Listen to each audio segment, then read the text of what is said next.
Hey guys what's up, this is Shiv Mishra. You are welcome back to the learn book. भारतीय संविधान के इस video में हम डिस्कस करने वाले हैं संविधान की प्रस्तावना टॉपिक के लगभग 25 प्रश्नों को।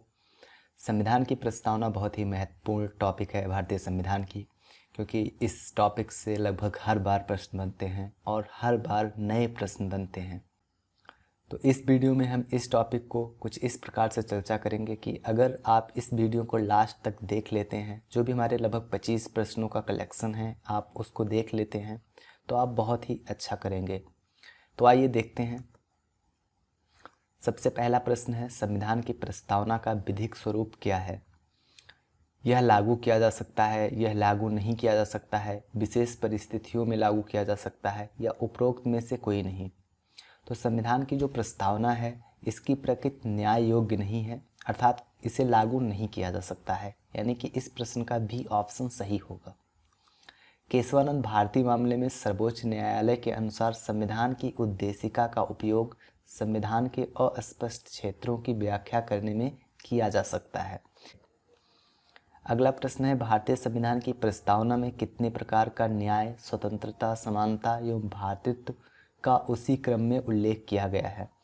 जो भारतीय संविधान है उसमें सामाजिक, आर्थिक और राजनीतिक न्याय, 3 प्रकार के न्याय, फिर विचार, अभिव्यक्ति, विश्वास, धर्म और उपासना की स्वतंत्रता यानी 5 प्रकार की स्वतंत्रता, प्रतिष्ठा और अवसर की समता यानी 2 प्रकार की समता, और अखंडता सुनिश्चित करने वाली बंधुता यानी 1 प्रकार की बंधुता, यानी कि 3, 5, 2, 1 पहला ऑप्शन सही होगा। और यह आप ध्यान रखिए कि भारतीय संविधान की जो प्रस्तावना है उसमें 3 प्रकार के न्याय, सामाजिक, आर्थिक और राजनीतिक, 5 प्रकार की स्वतंत्रता, विचार, अभिव्यक्ति, विश्वास, धर्म और उपासना की स्वतंत्रता, 2 प्रकार की समता, प्रतिष्ठा और अवसर की समता तथा अखंडता सुनिश्चित करने वाली बंधुता, इसकी बात की गई है। अगला प्रश्न है, भारतीय संविधान के निर्माताओं का मत निम्नलिखित में से किसमें प्रतिबिंबित होता है? उद्देशिका, मूल अधिकार, राज्य के नीति निर्देशक तत्व या मूल कर्तव्य? तो भारत के संविधान के निर्माताओं का मत भारतीय संविधान की उद्देशिका में प्रतिबिंबित होता है। इस प्रश्न का सही उत्तर होगा ए ऑप्शन। भारत के संविधान के निर्माताओं का मत उद्देशिका में प्रतिबिंबित होता है।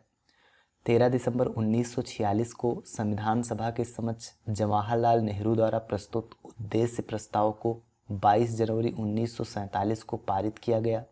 इसे ही परिवर्तित करके संविधान की प्रस्तावना के रूप में स्वीकार कर लिया गया।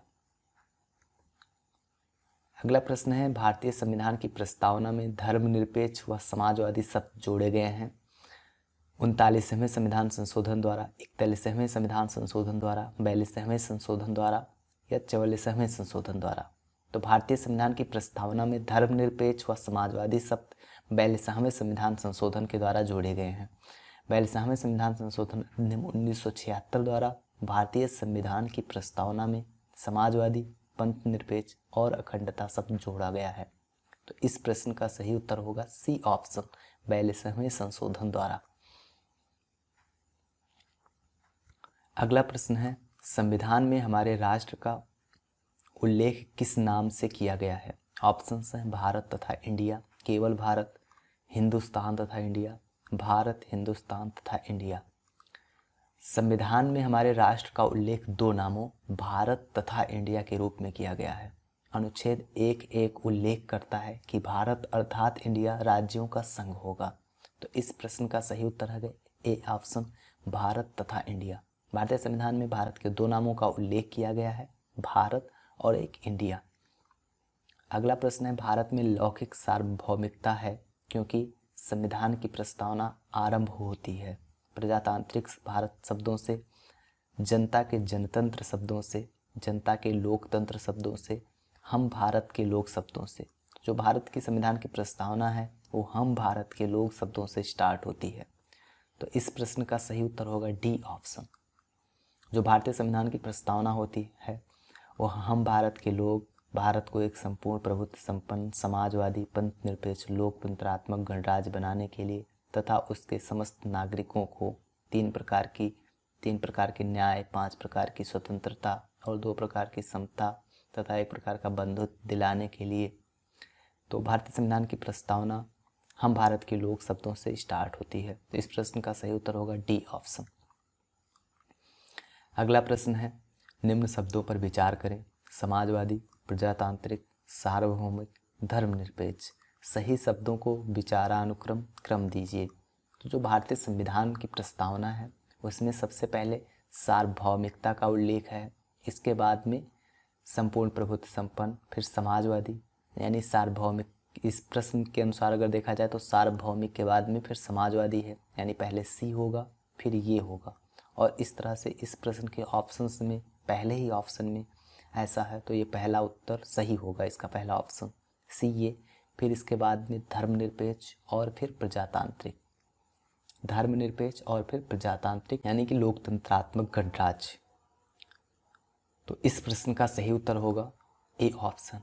आइए एक बार हम भारतीय संविधान की प्रस्तावना को पढ़ लेते हैं कि आगे आने वाले प्रश्नों के आप जो भी उत्तर हों उसको सही से गेस कर सकें या सही से समझ सकें। भारतीय संविधान की प्रस्तावना है, हम भारत के लोग भारत को एक संपूर्ण प्रभुत्व संपन्न, समाजवादी, पंथ निरपेक्ष, लोकतंत्रात्मक गणराज्य बनाने के लिए तथा इसके समस्त नागरिकों को सामाजिक, आर्थिक और राजनीतिक न्याय, ये 3 प्रकार के न्याय हैं जो भारतीय संविधान की प्रस्तावना में बात की गई है जिनका। फिर विचार, अभिव्यक्ति, विश्वास, धर्म और उपासना की स्वतंत्रता, ये 5 प्रकार की स्वतंत्रताएं हैं जो भारतीय संविधान की प्रस्तावना में उल्लिखित हैं। प्रतिष्ठा और अवसर की समता, 2 प्रकार की समता प्राप्त कराने के लिए तथा उन सब में व्यक्ति की गरिमा और राष्ट्र की एकता तथा अखंडता सुनिश्चित करने वाली बंधुता बढ़ाने के लिए दृढ़ संकल्पित होकर अपनी इस संविधान सभा में आज दिनांक 26 नवंबर 1949 ईस्वी को एतद द्वारा इस संविधान को अंगीकृत, अधिनियमित और आत्मार्पित करते हैं। अगला प्रश्न है, भारतीय संविधान की उद्देशिका के संबंध में निम्न कथनों पर विचार करिए और दिए गए कूट की सहायता से बताइए कि इनमें से कौन सही है। ऑप्शंस हैं, पंडित नेहरू द्वारा ऑब्जेक्टिव प्रस्ताव अंततोगत्वा उद्देशिका बना, यह सही है। इसकी प्रक्रिया न्याय योग्य नहीं है, यह भी सही है। इसका संशोधन नहीं किया जा सकता, यह गलत है। भारतीय संविधान की उद्देशिका का संशोधन किया जा सकता है। फिर चौथा है, संविधान के विशिष्ट प्रावधानों को यह रद्द नहीं कर सकता, यह भी सही है। तो इस प्रश्न का सही उत्तर होगा 1, 2 और 4। बी ऑप्शन में लिखा है केवल 1, 2 और 4, यानी बी ऑप्शन इस प्रश्न का सही उत्तर होगा। उद्देशिका में संशोधन संभव है तथा 42वें संविधान संशोधन 1976 द्वारा इसमें समाजवादी, पंथ निरपेक्ष और अखंडता शब्द जोड़े गए हैं। अगला प्रश्न है, भारत के संविधान में आमुख का लक्ष्य उसके सभी नागरिकों के लिए सुनिश्चित करना है। ऑप्शंस हैं, सामाजिक तथा आर्थिक न्याय, विचार तथा अभिव्यक्ति की स्वतंत्रता, अवसर की समानता, व्यक्ति की प्रतिष्ठा। अधोलिखित कूटों में से सही उत्तर चुनिए।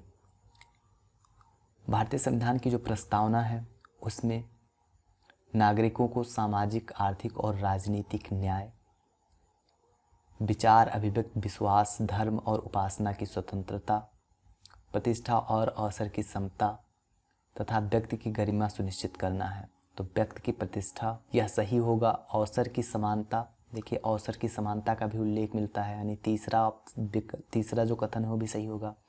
विचार तथा अभिव्यक्ति की स्वतंत्रता, विचार और अभिव्यक्ति की स्वतंत्रता की बात की गई है।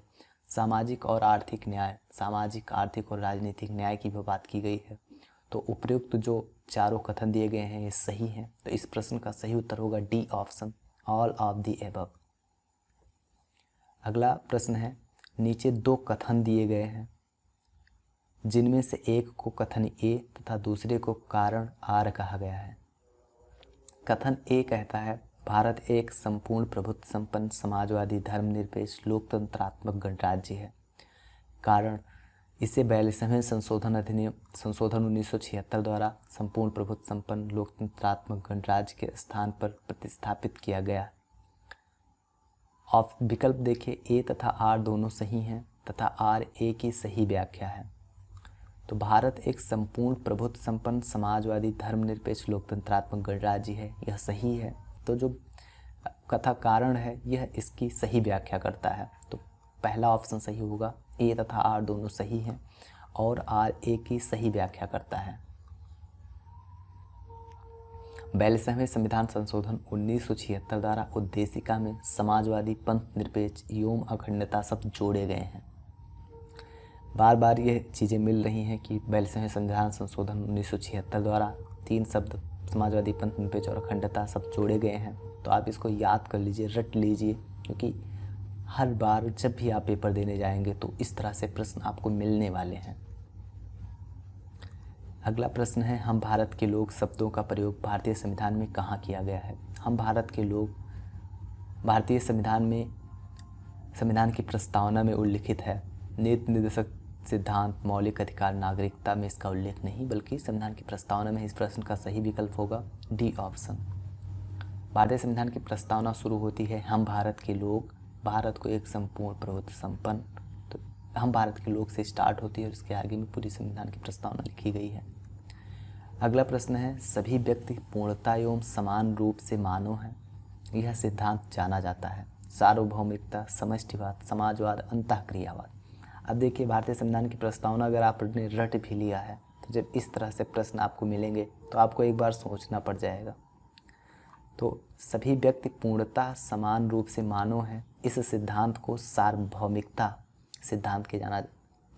सिद्धांत के रूप में जाना जाता है। तो इस प्रश्न का सही उत्तर होगा ए ऑप्शन, सार्वभौमिकता।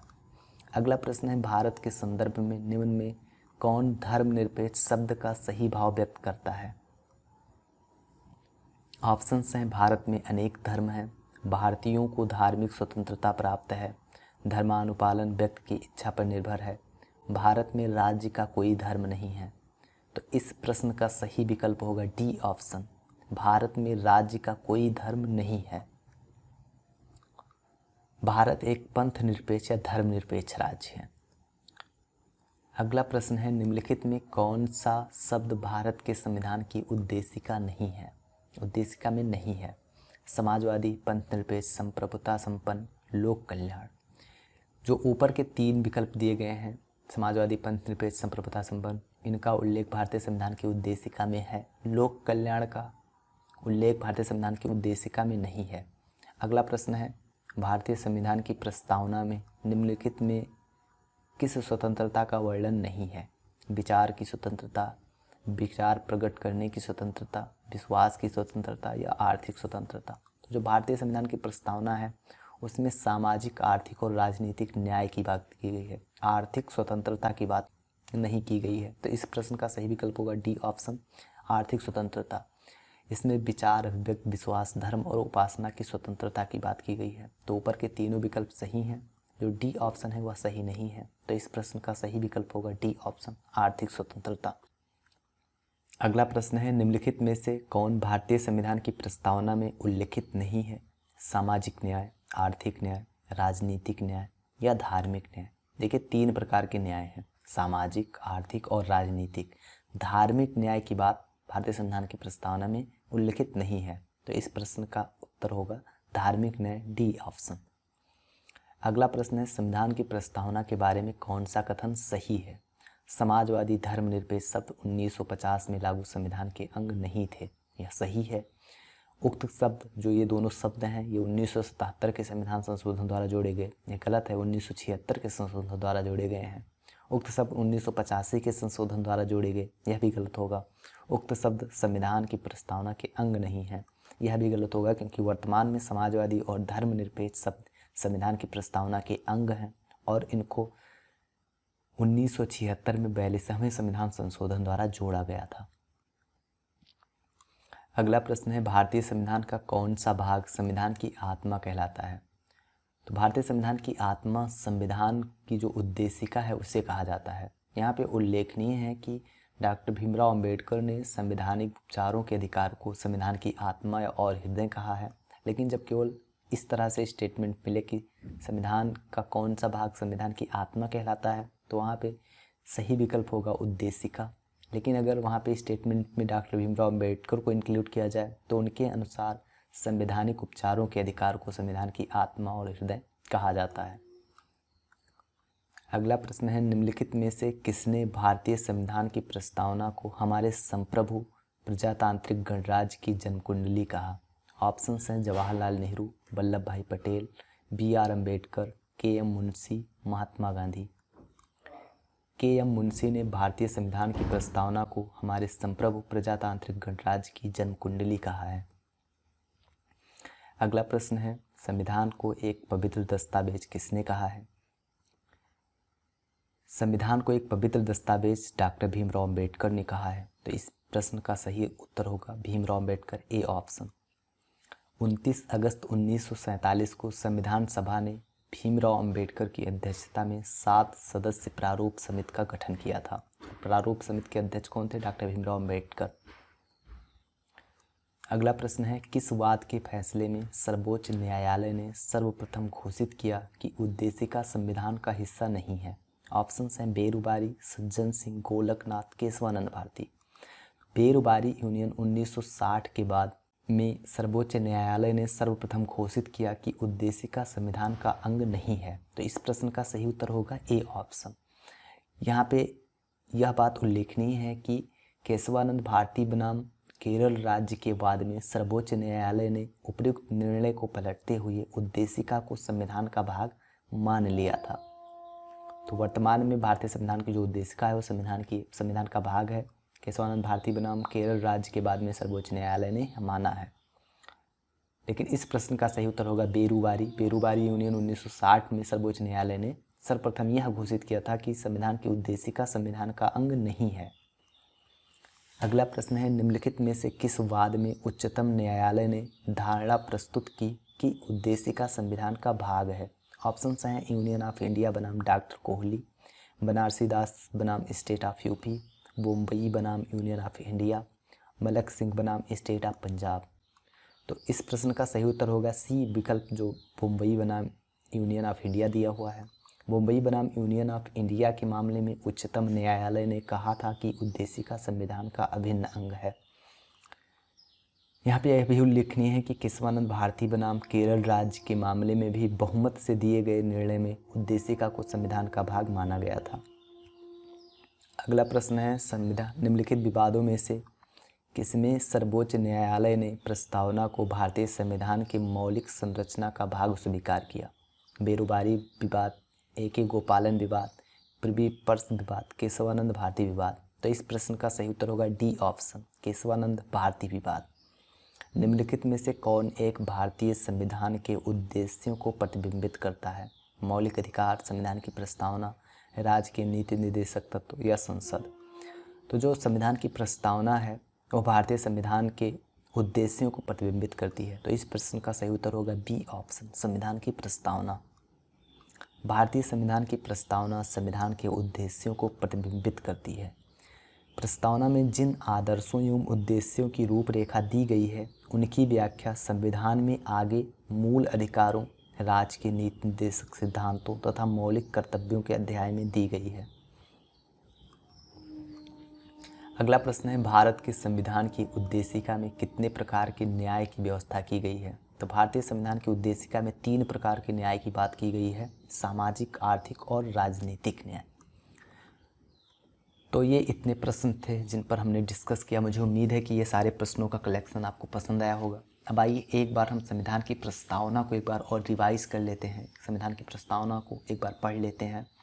हम भारत के लोग भारत को एक संपूर्ण प्रभुत्व संपन्न समाजवादी पंथ निरपेक्ष लोकतंत्रात्मक गणराज्य बनाने के लिए तथा इसके समस्त नागरिकों को सामाजिक, आर्थिक और राजनीतिक न्याय, ये 3 प्रकार के न्याय हैं। फिर विचार, अभिव्यक्ति, विश्वास, धर्म और उपासना की स्वतंत्रता, ये 5 प्रकार की स्वतंत्रता है। प्रतिष्ठा और अवसर की समता, यानी 2 प्रकार की समता प्राप्त कराने के लिए तथा उन सब में व्यक्ति की गरिमा और राष्ट्र की एकता तथा अखंडता सुनिश्चित करने वाली बंधुता बढ़ाने के लिए दृढ़ संकल्पित होकर अपनी इस संविधान सभा में आज दिनांक 26 नवंबर 1949 ईस्वी को एतद द्वारा इस संविधान को अंगीकृत, अधिनियमित और आत्मार्पित करते हैं। भारतीय संविधान की प्रस्तावना हमको याद होनी चाहिए, तभी हम इससे बनने वाले प्रश्नों को टैकल कर सकते हैं। और संविधान की प्रस्तावना से हर बार नए प्रश्न बनते हैं। तो मुझे उम्मीद है कि जो हमने प्रश्नों पर डिस्कशन किया है उससे आपको एक आइडिया लग गया होगा कि किस तरह से संविधान की प्रस्तावना से प्रश्न बन सकते हैं। तो इसी के साथ इस वीडियो में बस मुझे उम्मीद है कि आपको यह वीडियो पसंद आया होगा। अगर आपको यह वीडियो पसंद आया तो इस वीडियो को लाइक कीजिए अगर आप इस चैनल पर नए हों तो इस चैनल को सब्सक्राइब कर लीजिए, क्योंकि इसी तरह के भारतीय संविधान के वीडियोज हम आपके लिए लेके आने वाले हैं। Thank you guys. जय हिंद, वंदे मातरम।